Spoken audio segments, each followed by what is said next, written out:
Hello అండి. అందరికీ hi. అందరూ ఎలా ఉన్నారు? నేనైతే చాలా బావున్నాను. మీరు కూడా బావుండాలని కోరుకుంటున్నాను. ఫస్ట్ టైమ్ గనక మీరు మా ఛానల్‌ని చూస్తే ప్లీజ్ సబ్స్క్రైబ్ చేసుకొని ఒక లైక్ ఇవ్వడం మాత్రం మర్చిపోవద్దు. మీరిచ్చే లైక్ నాకు చాలా మోటివేటింగ్‌గా ఉంటుంది. వీడియో పెట్టక అయితే చాలా డేస్ అయితే అవుతుంది. ఈరోజైతే ఒక మంచి యూజ్‌ఫుల్ వీడియోతో మీ ముందుకొచ్చాను. ఈరోజైతే మార్నింగ్ కొన్ని పనుల్ని చేసేసుకొని, నేను తెచ్చుకున్న సరుకులనైతే నీట్‌గా పురుగులు పట్టకుండా ఎలా సర్దుకోవాలో ఈ వీడియోలనైతే మీకు షేర్ చేస్తాను. ఫస్ట్ అయితే మార్నింగ్ లేవగానే కొన్ని వాటర్ తాగేసేసుకొని పనులనైతే స్టార్ట్ చేసేస్తున్నాను. డైలీ అయితే మార్నింగ్ ఫస్ట్ వాటర్ తాగిన తర్వాతనే పనుల్ని స్టార్ట్ చేసేసుకుంటాను. మార్నింగ్ అయితే కర్రీ చేద్దామనైతే ముందుగానే ఈ తోటకూరనైతే కట్ చేసుకొని పెట్టేసుకున్నాను. ఇది నేను వచ్చేటప్పుడు ఇంటి నుండి తెచ్చేసుకున్నాను. దీనిని ఒక 2 టైమ్స్ అయితే వాష్ చేసుకుంటాను.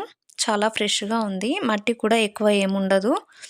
దీన్నైతే ఒక 2 టైమ్స్ వాష్ చేసేసుకొని కొంచెం ఉడికించుకుంటే మనకు తొందరగా కర్రీ అనేది రెడీ అయిపోతుంది. ఇది మంచిగా వాష్ చేసుకున్న తర్వాత దీనిని కొంచెం ఉడికించుకుంటే సరిపోతుంది. ఇందులో ఎలాంటి వాటర్‌ని వేయకుండా ఉడికించుకోండి. కర్రీ టేస్ట్ బావుంటుంది. ఇంకా టిఫిన్ కోసమైతే ఒక పక్క పల్లీల్ని వేయించుకుంటున్నాను. ఈరోజైతే ఇడ్లీ చేద్దామనైతే పల్లీ చట్నీ చేసేసుకుంటున్నాను. ఇంకా కర్రీ కూడా చేసేసుకుంటున్నాను ఒక సైడు. ఈ తోటకూర కర్రీలో ఎక్కువగా పచ్చిమిర్చి కంటే ఎండుమిర్చి వేసుకుంటే చాలా టేస్టీగా ఉంటుంది కర్రీ. ఇంకా మనము వెల్లుల్లిని కూడా కాస్త ఎక్కువ వేసుకుంటే చాలా బావుంటుంది టేస్ట్. ఒక సైడ్ అయితే కర్రీ అయిపోయింది. ఇంకొక సైడు ఇడ్లీ కూడా రెడీ అయిపోయింది. ఇడ్లీ అయితే ఇచ్చేస్తున్నాను. ఇడ్లీలు సాఫ్ట్‌గా రావాలంటే మనము పిండిని మంచిగా ఫర్మెంట్ చేసేసుకోవాలి. కొంచెం కూల్‌గా ఉన్నప్పుడు దాని మీద ఏమన్నా క్లాత్ వేసేసుకుంటే మంచిగా ఫర్మెంట్ అవుతుంది పిండి. అప్పుడు ఇడ్లీలు మంచిగా వచ్చేస్తాయి. ఇంకా మార్నింగ్ అయితే టిఫిన్ ఇంకా కర్రీ అయితే ప్రిపేర్ చేసేసుకొని పెట్టేసుకున్న తర్వాత నీట్‌గా గిన్నెలనైతే వాష్ చేసేసుకొని పెట్టేసుకున్నాను. ఆఫ్టర్‌నూన్ ఆ టైంలో కొంచెం టైం ఉంటే నేను తెచ్చుకున్న సరుకులనైతే మొత్తం సర్దేసుకుంటున్నాను. అన్నీ కవర్‌లోనే ఉన్నాయి. అందుకే ముందుగా అయితే వీటిని కవర్‌లో నుండి తీసేసుకొని బాక్స్‌లో వేసేసుకుంటున్నాను. నేను 1 ఇయర్‌కి సరిపోయేంత కారాన్ని పట్టించుకున్నాను. సో, దీనినైతే ఒక బాక్స్‌లో వేసేసుకుంటున్నాను. కారం డబ్బాలో వేసేసేటప్పుడు ఇలా ప్రెస్ చేస్తూ వేసుకుంటే మనకు కారం ఎక్కువ రోజులు నిల్వ ఉంటుంది.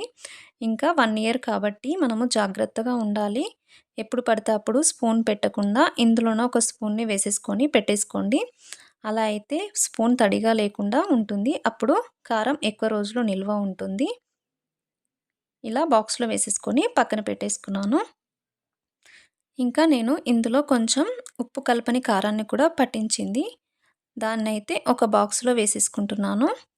దీనినైతే ప్రతిసారి నేను ఇలానే పట్టించుకుంటాను. ఎందుకంటే పికిల్స్ పెట్టుకుంటాం కదా! అప్పుడు మనకు కరెక్ట్ కొలత ఉంటుంది సాల్ట్ వేయడానికి. అందుకే దీనికోసము సెపరేట్‌గా అయితే సాల్ట్ కలపకుండా కొంచెం అయితే పట్టించుకొని వచ్చేసాను. దీనినైతే ఒక బాక్స్‌లో వేసేసుకొని పెట్టేసుకుంటున్నాను. దీనినైతే నేను ఫ్రిడ్జ్‌లో పెట్టేసుకుంటాను. ఎందుకంటే ఎప్పుడు ఫ్రెష్‌గా రెడ్ కలర్‌లో ఉంటుంది.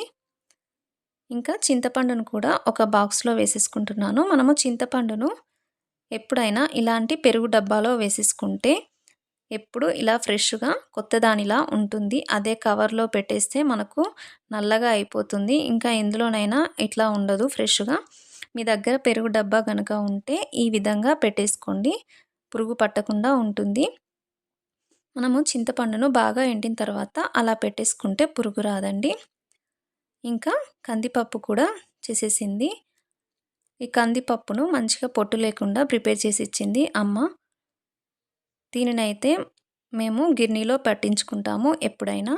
కొంచెం కందుల్ని నానబెట్టేసుకొని ఒక 5 మినిట్స్ తర్వాత వాటర్‌లో నుండి తీసేసి ఒక 2, 3 డేస్ ఎండబెట్టేసుకొని అప్పుడు గిన్నె పట్టేసుకుంటే మంచిగా పొట్టు లేకుండా ఇలా ఉంటుంది చూడండి. ఎక్కడో కొంచెం ఉంది తప్ప అస్సలు పొట్టే ఉండదు. ఇంకా చాలా బావుంటుంది. తొందరగా ఉడికిపోతుంది పప్పు. దీనిని కూడా ఒక బాక్స్‌లో వేసేసుకున్న. కందిపప్పు ఎప్పుడు పురుగు పట్టదు. కానీ నేనైతే ముందు జాగ్రత్తగా ఈ కొంచెం లవంగాలు, ఆకు వేసేసుకున్నాను. ఆ స్మెల్ ఉంటే మనకు పురుగనేది రాదు. ఇంకా నెక్స్ట్ అయితే ఈ బబ్బర్లను కూడా ఇలా ఒక బాటిల్లో వేసేసుకుంటే అస్సలు పురుగు పట్టదంట. నాకు కూడా ఇప్పుడే తెలిసింది. అమ్మ చెప్పింది. అందుకే వీటిని వాష్ చేసుకొని పెట్టేసుకుంటాను. ఇంకా బబ్బెర పప్పు కూడా చేసేసుకున్నా. వీటిని కూడా ఒక బాక్స్‌లో వేసేసుకొని పెట్టేసుకుంటాను. మనము బబ్బెర పప్పుతో గారెలు చేసేసుకుంటే చాలా టేస్టీగా ఉంటాయి. అందుకోసమే నేను తెచ్చుకున్నాను.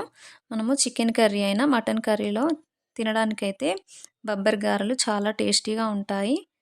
వీటిలో కూడా కొంచెం లవంగాలు వేసేసుకున్నాను.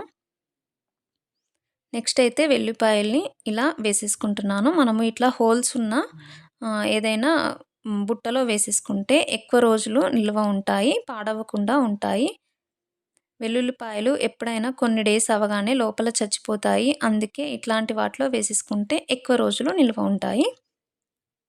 నెక్స్ట్ అయితే పెసరపప్పు. దీనికైతే కొంచెం పొట్టు ఉంది ఇంకా. అంటే ఇప్పుడే పోదు ఈ పొట్టు. కొంచెం వర్షాలు పడుతూ ఉంటే అప్పుడు పోతుంది. దీనికోసం అయితే కొంచెం వర్క్ చేయాలి ఇంకా. కొంచెం ఆయిల్ వేసేసుకొని, ఆయిల్‌ని కొంచెం ఇట్లా పప్పుకి పట్టేలాగా కలుపుకొని ఇదే బ్యాగ్‌లో మళ్ళీ పెట్టేసుకుంటాను. తర్వాత దీన్ని కొంచెం ఎండలో పెట్టి అప్పుడు కొంచెం దంచేసుకొని పెట్టేసుకుంటే ఇంకాస్త పప్పు పోతుంది. అప్పుడు నీట్‌గా ఉంటుంది. ఇంకా ఇంటి దగ్గర నుండి తెచ్చుకున్న పప్పైతే చాలా టేస్టీగా ఉంటుంది. అందుకే నేను తెచ్చేసుకున్నాను. నెక్స్ట్ అయితే నువ్వుల్ని కూడా ఒక దాంట్లో వేసేసుకుంటున్నాను. ఇప్పుడైతే ప్రెజెంట్ బయటనే పెట్టేసుకుంటాను. నేను ఎప్పుడైనా ఫ్రిడ్జ్‌లోనే పెట్టేసుకుంటాను. ఎందుకంటే తొందరగా పురుగు పడతావని. ఈ నువ్వులనైతే మనము ఎప్పుడైనా కర్రీలో వేసేసుకోవడానికి, పౌడర్ చేసేసుకోవడానికి యూజ్ చేసుకుంటాను. ఇంకా బబ్బర్ల వాటిలో కూడా ప్రెజెంట్ అయితే ఇందులో పెట్టేసుకున్నాను. తర్వాత బాటిల్‌లో ఫిల్ చేసేసుకుంటాను. ఇంకా బియ్యపిండి కూడా పట్టించుకున్నాను. ఈ బియ్యపిండిని నేను స్నాక్స్ చేయడానికి యూజ్ చేసుకుంటాను. అందుకే కొంచెం ఎక్కువగా తెచ్చేసుకున్నాను. వీటిని ఇలా స్టీల్ బాక్స్‌లో వేసేసుకుంటే పురుగు పట్టదు. ఇంకా ఎప్పుడు ఫ్రెష్‌గా ఉంటుంది. ఎన్ని డేస్ అయినా కూడా 6 మంత్స్ అయినా పాడవదు. నెక్స్ట్ అయితే పచ్చడిని ఇలా ఒకసారి కలిపేసుకొని చిన్న జాడీలో పెట్టేసుకున్నాను. మనము ఇలానే పెద్ద దాంట్లో ఉంటే ఎప్పుడు పడితే అప్పుడు ముట్టుకుంటాం కదా! అంటే స్పూన్స్ పెడితే పాడవుతుందనైతే ఇలా చిన్న దాంట్లో పెట్టేసుకొని నేనైతే మిగతా దాన్ని ఫ్రిడ్జ్‌లో పెట్టేసుకున్నాను. ఫ్రిడ్జ్‌లో ఎందుకు పెట్టానంటే ఫ్రెష్‌గా ఉంటుందని పెట్టేశాను. ఇంకా ముక్క కూడా గట్టిగా ఉంటుంది మెత్తపడకుండా. అందుకే మిగతాది ఫ్రిడ్జ్‌లో పెట్టేసుకున్నాను. ప్రెజెంట్ అయితే యూజ్ చేసుకునేదైతే ఇందులో పెట్టేసుకున్నాను. మిగతాది కూడా పికిల్‌ని పెట్టేసుకుంటున్నాను. ఇది కొంచెం ముక్కల్లాగా చేశారు కదా! ఆ పికిల్. దీన్ని కూడా ఒక దాంట్లో పెట్టేసుకున్నాను. వీటిని రెండిట్లలో పెట్టేసుకొని డైనింగ్ టేబుల్ మీద పెట్టేసుకుంటాను. అవసరం ఉన్న వాళ్ళు వేసేసుకొని పెట్టేసుకుంటారు. ఇందులోనే ఒక స్పూన్ వేసేసుకుంటే సరిపోతుంది. మిగతా పచ్చళ్ళని ఫ్రిడ్జ్‌లో పెట్టేసుకుంటే ఫ్రెష్‌గా ఉంటాయి. ఇప్పటివరకైతే నేను తెచ్చుకున్నవన్నీ నీట్‌గా సర్దేసుకున్నాను. అసలు పురుగు పట్టకుండా 1 ఇయర్ పాటు నిల్వ ఉంటాయి. మీరు కూడా ఇలానే ట్రై చేయండి ఎప్పుడైనా. అస్సలు పురుగు పట్టవు. ఇంకా ఫ్రెష్‌గా ఉంటాయి. మనము తెచ్చుకున్నది ఏదైనా మంచిగా జాగ్రత్తగా పెట్టేసుకుంటే మనకి పాడవకుండా ఉంటాయి. తప్పకుండా ఒకసారి ఈ విధంగా ట్రై చేయండి. ఈ వీడియో నచ్చితే ప్లీజ్ లైక్ చేసి సబ్స్క్రైబ్ చేసుకోండి. Thank you for watching.